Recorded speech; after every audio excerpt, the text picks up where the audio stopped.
Do you ever feel like you're spending more time managing your work than actually doing it?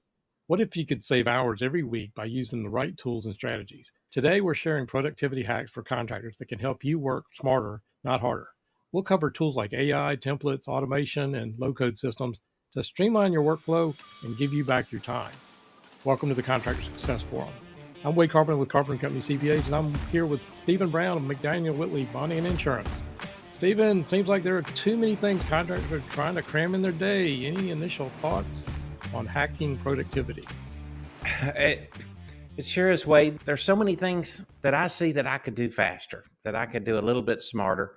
Just simple hacks that don't involve a huge learning curve.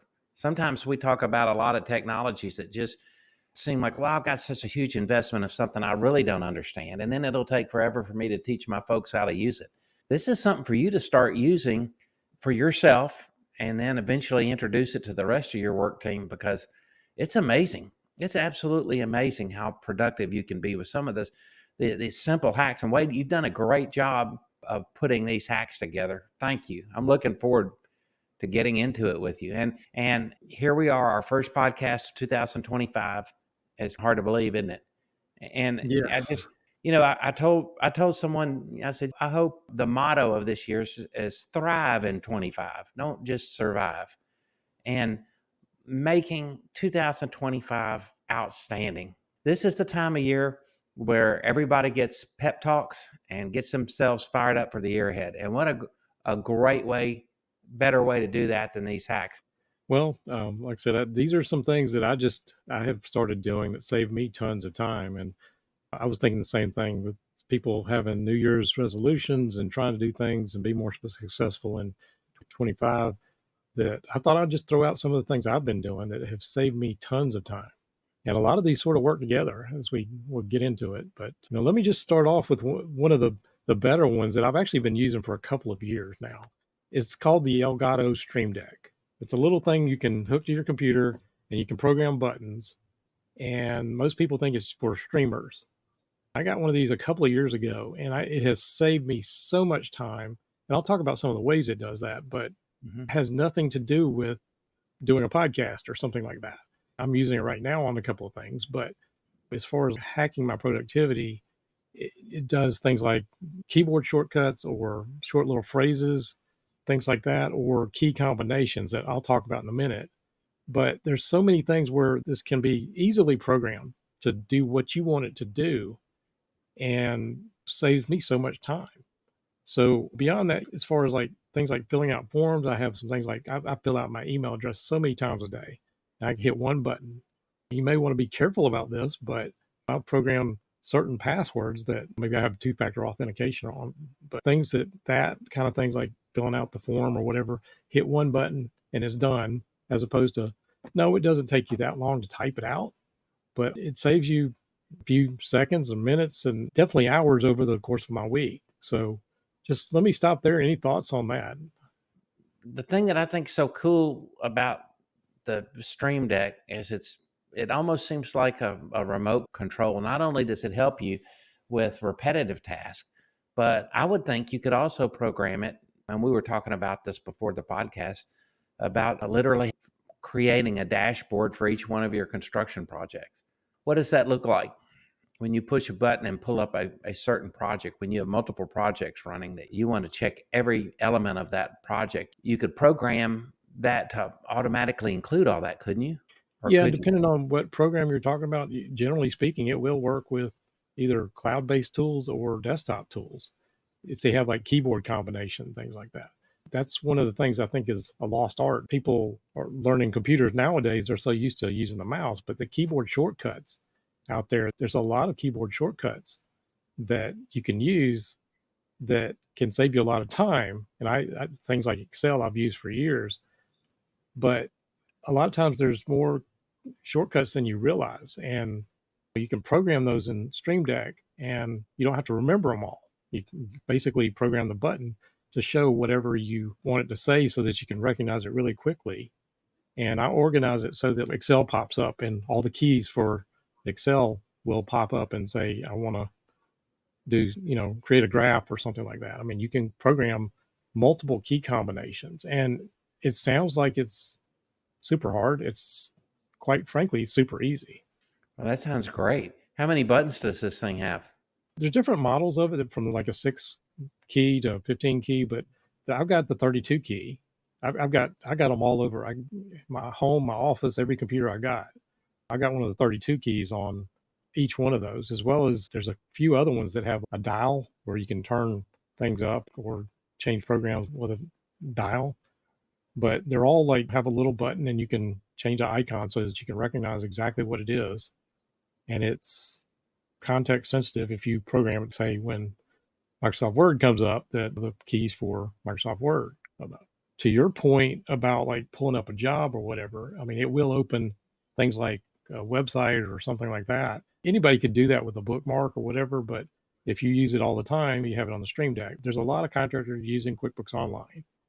And if you've ever known, there are some nice Chrome extensions out there that can get you to places a little faster, but like QuickBooks Online reports, pulling up your balance sheet or pulling up your income statement, those parameters are baked into the web address that you can program just as another key. And if I want to pull up a balance sheet, I click a button. If I want to pull up a profit and loss, or I can't remember how to get back to my bank feeds, I just copy that URL, put it on a key in my Stream Deck, and I hit that button and I can recall it anytime I want to. Does that make sense? It does. Again, I could spend a bunch of time going into all the things I do with that, but I'd like to move on to some of these other tools because some of them actually I'm working with them. I've already said the second one, but rediscovering keyboard combinations for saving time. There's a lot of key combinations that people don't realize that they can do. And sometimes it's just going to your software and pulling it up or Googling what are the key combinations for Google Chrome or something like that. So again, I paired that with the Stream Deck to save me a bunch of time because not all of us can't remember. I mean, I've got my keyboard hacks with Excel that I've known for years, but ones that are multi-step that you can program into a Stream Deck definitely will save you time. But I think the keyboard shortcut is a lost art. Any thoughts on that before I move on to the next one? No, it's definitely a lost art. And in the early days of personal computing, keyboard shortcuts were everything. It took so long to change between apps to find the information you're looking for. And you had a keyboard shortcut of something you were doing all the time. You used it all the time. And I agree, it is a lost art. I still remember way back when Lotus 123, me and you go way back to that backslash and then the file save and all the stuff that is almost silly now that people don't even remember Lotus 123 after Excel came out. But some of those keyboard shortcuts they've saved me tons of time over the years. Oh yeah. My first computer had dual floppy drives, Wade. Yeah. One was the hard drive of the operating system, and one was the software. And you regularly lost all the work you were doing. Yeah. Let me talk about another hack that I recently discovered, which I had looked at many years ago. And I'll tell you why I didn't jump on board years ago, but it's called superhuman.com. It's email management. And a friend of mine actually recently showed me he was using it. And they use extensive keyboard shortcuts. But let me tell you about this really quick. So superhuman.com used to be for Gmail only. And it also used to only work on Apple products, Macintosh computers. And they recently have got that for Windows users, as well as it works with Outlook, Office 365. So Microsoft products. I don't think it works with other email programs, but it does work with Gmail as well as Outlook. So that covers a lot of business uses. And when they brought it to where you can have it on your Windows computer, I took another look at this, and this has saved me so much time. And it is a subscription. I believe it's something like $30 a month for the subscription, and sounds incredibly expensive to handle your email, but this thing has saved me so much time to go through my inbox and some of the other features in it. It's well worth it to me.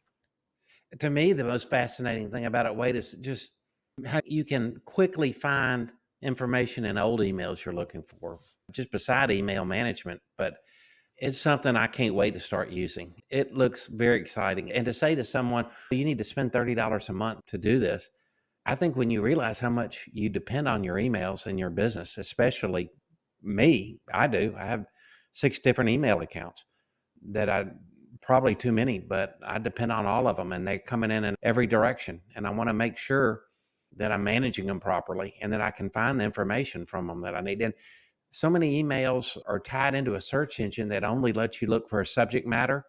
And you have to remember what the subject matter or topic might be and then hunt around through the emails to find the specific one that you're looking for. What else are you using Superhuman for, Wade? So one of the things that I first noticed was the thing about the keyboard shortcuts.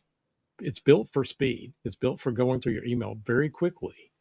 I've never been able to, I get hundreds of emails every day, and inbox zero sounds like a fantasy. It's like, I don't see how I could do that. And I think a lot of people manage their inbox. If there's something they need to go back and do, they just mark that email back unread and try to go back to it and remember to do it later. But they've got a different paradigm. It's where, and again, there's a single keys you can type on your keyboard. Or again, I've set up my own Stream Deck profile that when Superhuman comes up, it pops up the keys I want to either manage my email or compose a new one or dealing with my calendar. But as far as letting you focus, where typically you could actually delete every email, but I never really have done that. It's just I don't have really time to go back and do that. I can hit one key and just it disappears from like my important email box, or things like subscriptions or things that I may want notifications I may want to look at, but it's not something I got to focus on right now. We sit there and set up a separate inbox that it will go to, and I can check that when I need to. And most of that stuff I can just quickly just scan through and highlight them all and mark them done. Mm-hmm. There's features like being able to say remind me, and again, they're all keyboard combinations, or they've got a short keyboard thing and they call it the wizard or assistant or whatever they call it, that it will pop up and then you can type what you want to do. And so there's a lot of nice features, and I'm probably not doing it justice here, but it's saved me so much time. And as far as things like composing emails, we've all heard of there's building in AI to everything now. Outlook's got it. You can pop your email in ChatGPT and then say, well, reply to this email or write an email, but it's baked right into Superhuman. And again, there's other programs doing that, but I can just hit a key and start composing an email, or it will actually like pre-write reply to me, or calendar features. Again, there's a lot here to unpack in just a few minutes, but the calendar features, I can pull up the calendar and say, I've got an email that says, can we get together at 2:00 on Thursday? And I hit the calendar, I hit one button, and it's created an appointment on my calendar that I can say add a Zoom link to and send right off. And it's, again, amazing how much time it's saving me. It really has been a game changer for me. I can't wait to try. I just watched a YouTube video, a couple of them, on what folks are saying about it and what it can do, and I'm impressed. And then to hear how much time and how much stress it's taken off of you in email management, it just sounds like a great product. And again, like the Stream Deck or the Superhuman, we're not getting any money out of that. We're not paid to say this. These are just things that have been working for me. So I just wanted to share them. Just a couple of other ones that I think I may have shown a time or two on here, but AI right now it's getting better and better. But one of the hacks, like ChatGPT, you got voice mode. You can actually talk to your phone or whatever. But that was another hack that I discovered over probably a year and a half, almost 2 years ago, is going back and putting all these together. In Windows, like Windows 11, there's a key combination, like it's the Windows key plus H, and it will actually start dictation mode. So sometimes the dictation is not great, but before the voice mode for ChatGPT came up, I would get in the little prompt box and I've got a button on my Stream Deck that just automatically starts the dictation mode. I hit one button and I say what I want to say. And then ChatGPT, even though it's not perfect on the dictation, it gets the context of it and it has, again, saved me so much time. So again, I realize people are getting into the voice mode, and I think ChatGPT does have a limit of number of conversations you can have in a day with it. But getting around that and just general everyday use, just having this keyboard combination to dictate has, again, saved me so much time. It's just, there's, all of us are just trying to find ways to speed up their task. And that's one of the big ones that I've done. Thoughts on that? No, I think it's great. And I think you're exactly right. There's so many things that have evolved since I first subscribed to ChatGPT. There's just so many features, there's so many things that it does that you almost can't keep up with it as a subscriber, because if you're not into it every day, you're not seeing all the new features that are coming out and what you can do with it. I think that's a great comment about the Windows key and the H shortcut to get you straight into a dictation mode. Now, why it's not a Windows key and a D for dictation is totally beyond me, the logic of these keyboard shortcuts, but that's great information, Wade. And, what about using AI or Chat GPT for note taking in meetings? You need to announce to everyone I'm recording or I'm taking notes on this meeting, or is it just recording and transcribing the entire meeting? And how can you organize your notes from that? I'm sorry, I Well, may have been throwing too many questions. it's okay. I think we've talked about this multiple times. There are programs like Otter AI is the one I use, Hmm. but there are several of them out there that will plug into a Zoom meeting or a Microsoft Teams meeting or Google's Meets. And as far as notifying people, I think there's laws and they're different all over the country. But I think they've just basically, all these platforms that I mentioned, Zoom and all this, they will pop up and say recording the meeting, so that if somebody's on a meeting and it's being recorded, they're going to be notified. But the thing I've done with Otter, like Otter AI, again, we could spend some more time talking about it, but we've talked about it in the context of you going through your team meetings or having your project planning meetings or whatever. What I use it for is multiple things. It's like exactly what I said. If I've got a team meeting and we go through that, we can say, this is what we talked about. These are the follow ups that I have to do, the team has to do. Or if I have a client meeting or tax planning meeting, then I can actually quickly go through and summarize the meeting, actually send this to my client, follow up items for me as well as follow up items for my client. There are things like meeting with a prospect. Sometimes I'll start talking to a prospect and maybe they get back to me 2 weeks later or a month later. I don't instantly recall all these things that we talked about. Hmm. And going back to taking these transcripts, Otter AI, you can actually go back and type, just ask questions of the transcript. But I actually, and again, this is getting a little more complex, but it's really not that hard to implement. I'll take the transcript and I've got it in another program called Smart Suite that I could actually talk about some of the things with that.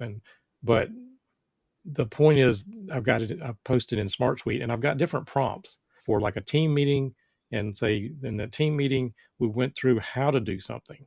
It sends the prompt that says, I want you to format it this way. And this is how we do it, versus my prospect meetings. I have specific things when I'm talking to a contractor that I want to know about their system and how they want to do things and those kind of things. So I've got a very detailed prompt that says, did we talk about job costing? Did we talk about payroll or accounts payable systems and those kind of things? So it saved me so much time. These meeting notes assistant, they're all over the place now. But getting beyond that, the AI, just even the canned summaries that come out of most of these are much better than you've ever probably had. And I know I was guilty of, I take notes all the time by hand, but do I remember it? Can I find it when I need it? I never have been able to. And I've tried all kind of systems like iPads with a pencil or the Remarkables and those kind of things. And I still will jot down a couple of things, but honestly, I don't pay attention to it anymore because I've got these meeting notes that I can refer back to and be very specific and find exactly what was said. Hmm. So again, save me so much time. Yeah. And if you're not doing it and someone else is doing it, you're missing some key things that you may need to be doing for your customer. And it's just fantastic. I can't wait to explore that more. More hacks for 2025, Wade. What have you got? when you're getting into 2025, I would say if you're trying to change your game, your business, people forget just the power of creating a template. This is how we do it here, a form or whatever, just because we reinvent the wheel all the time. And just using the example of like somebody calls to my firm and they want to find out about how we work with contractors with back office services. Mm-hmm. My team would just, some of them have been around the game and they know what questions I'm going to ask, but they're inconsistent because they can't think of all these things that I might bring up. So I've taken something like just using the Otter AI transcripts. I ran a few of those as like, what do we talk about? And I created a form for them before they talk to me that they can ask specific things. And that is standardized a lot of things. Templates can save you a lot of time and they don't have to be very hard to create anymore. With ChatGPT, you can just say, I need a form to do this. And it may not be exactly what you need, but it'd be a darn good start. And I preached from the book, The E-Myth by Michael Gerber for all 25 years now, and the power of systems and systematizing your business. But in the last 2 years, when AI has come out there, all you got to do is go in and chat GPT and you want to document your system. And like I said, you use your Stream Deck, hit your Windows H key, and dictate this is how we walk through accounts payable. And it can make it write it and document it so much faster. And you may need to tweak it a little bit, but so many people don't document anything. And so their estimator comes in or their project manager comes in and they all have their own systems. And this goes a long way to getting everybody on the same page. And quite frankly, makes it a lot easier for people to follow in their footsteps. If somebody leaves or goes on vacation, somebody can pick right back up. There's no industry probably more ripe for need for templates and template management. Everything from safety to starting up a new project to if you're a general contractor, for kit for subcontractors to do business with you, to providing proper insurance certificate, safety protocols, time management, that template, and your ability to access them. I think you're right, Wade. Having these processes that aren't easy to use and implement and to share really aren't doing your organization any good, are they? Not unless everybody's on the same page. And it saves a lot of time if you're all doing it the same way, as well as knowing what to ask. Last two, I guess, go hand in hand, but we've already touched on AI, but automation too. And we still believe we had Zapier. A lot of people know what Zapier is, or Zapier, however you want. They refer to them as Zaps, but some people pronounce it Zapier, some Zapier. But that has been out there for years, and it was just like connect one tool to another. I worked on that for years, but it was only like really one step or one or two steps. And now the automation tools are getting so good. Make.com. There's another one that I love that's relay.app that has human in the loop automation. And whether you have time to learn this or the inclination to learn this stuff, it's not rocket science anymore. These automations, as well as tying these into, AI systems where it can write something for you or research something for you, is saved quite a bit of time. And so that's where I've spent a lot of time learning, as well as investing time to get these systems in place. And that's my message for contractors is if you will spend some time, and you may end up spending some money if you don't have time to learn it or whatever, but sometimes that time saved can pay for a person's salary many times over in the time savings. So a lot of these things are getting easier and easier to build. Did I hit all the questions or thoughts you had on that? Your subject matter was low code automation tools. Basically, you're talking about Zapier, Make, and Relay.app simplifying your workflows. What do you mean by that? And there's other ones like N8N. They have these, like, we'll string a process together. It's like, well, if we do this, we want it to change that. And maybe we could do another episode on that. But, it's like making decisions, researching something, writing up a summary of it, and then doing something with that information. That's just one simple example of how that could work. But the time saved on like researching prospects or how to do something is just amazing. So again, there's a lot of use cases, but I wanted to bring that up, that whether it's one of those platforms or you see these AI agents or bots, chat bots, all these things, they're super easy to build nowadays. And that's where I think our contractors that are out there, a lot of them are a one-man band, or they're trying to get off the ground, or maybe they're a general contractor and they sub everything out. But I see everybody running around. It seems like nobody has enough hours in the day sometimes. And when you can save some time by doing some of these things versus paying somebody to do it, it can be well worth it. How would you wrap this up as far as building that system and developing a routine for how to use these new hacks to get what you want done accomplished? It seems like there's a lot of moving parts. Quite frankly, you can, I mean, whether you're watching this on YouTube, I mean, that's where I learned a lot of it. And as well as what's funny now is you can go in Chat GPT and say, how can I use this? Or I want to design a process. And some of this stuff, it'll actually do the coding for you. I don't want to get too deep into that and make everybody's eyes glaze over. But if you don't know how to use it, just get in Chat. I'm not just pointing out Chat GPT because there's several great models out there. That Claude, Perplexity is great for research. We're not going into that today, but the learning curve, whether it's getting it from YouTube or getting on Chat GPT and give me the steps, the exact steps to do this, can save you so much time in getting up to speed on this stuff. I hope that helps everybody. I think we do need to wrap up very soon, but any final thoughts from you? No, Wade, it's a great topic and I've really enjoyed it. And I think we ought to do another podcast on putting it all together, especially along the topic of your automation tools. And all these are automation tools, but how do you put it all together to work for you? And how do you implement it for your business to help others understand how to work smarter and not harder, how to be more productive? Because not just your time, but your employees' time is money as well, and it's your money as well. We were also talking about doing another podcast on just basically all the technology that's out there, what is being used most by contractors and what's barely being used at all. And research is showing how few contractors are really taking advantage of the technology that's out there. So I get it. You can only be experts at so many things, but this is simple technology. And I love the fact that you are also talking about the different technology, how easy the implementation is, the learning curve of using it and having it help you immediately. That's my favorite kind of software. Again, it can be intimidating if you don't understand it, but the more you start walking into it, you realize it's really not rocket science. But anyway, I do hope that anybody listening to this, that you've gotten some value out of this. And I know I'd love for you to put your own productivity hacks. Put that in the comments below. We'd love to hear it. Or thoughts or feedback on what we talked about today, just today's discussion, or anything you'd love for us to talk about in the future. Drop them in below.